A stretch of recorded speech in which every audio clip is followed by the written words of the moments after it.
Saudi Arabia last weekend held an Ultimate Fighting Championship or UFC fight for the first time in their history.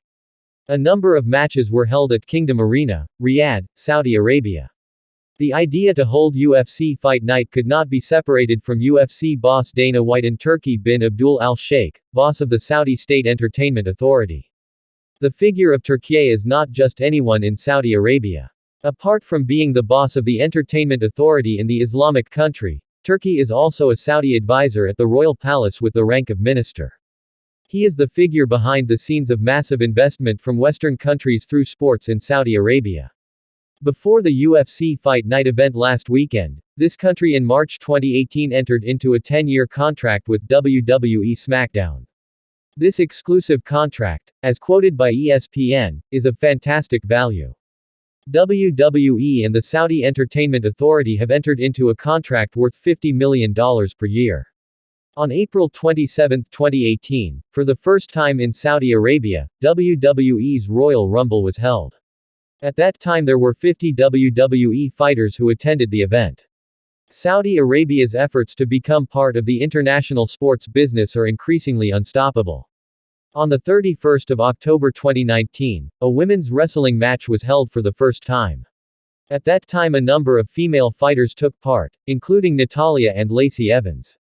The SmackDown female wrestlers are required to wear closed clothing during matches. After successfully holding a number of world-class SmackDown wrestling and boxing matches, Saudi Arabia was finally able to hold a UFC match in Riyadh. The organizers and hosts Saudi Arabia set fantastic ticket prices for UFC Fight Night.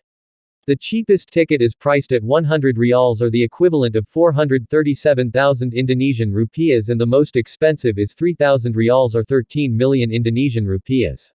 Meanwhile, quoted from essentiallysports.com, the UFC Saudi Arabia event is a pot of money for the fighters.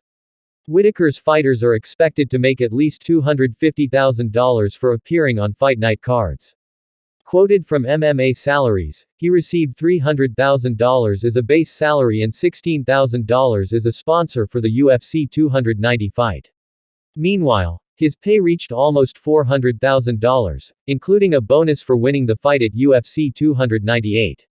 Meanwhile, in Indonesia, UFC broadcasts according to the Indonesian Ulema Council, MUI, are haram because they conflict with the values of Islamic law. Deputy Secretary General of the MUI, Badria Fayumi, said that from Islamic studies, UFC fights violate Sharia. Badria said that in Islam cockfighting is prohibited, let alone human fighting. Cockfighting is haram, let alone human fighting. It is haram because those who do it damage themselves and damage others. This alone is contrary to the objectives of the Sharia, he explained. Badria added that UFC shows could have a bad impact on children, thus confirming the haram of shows that are considered to contain violence and pornography.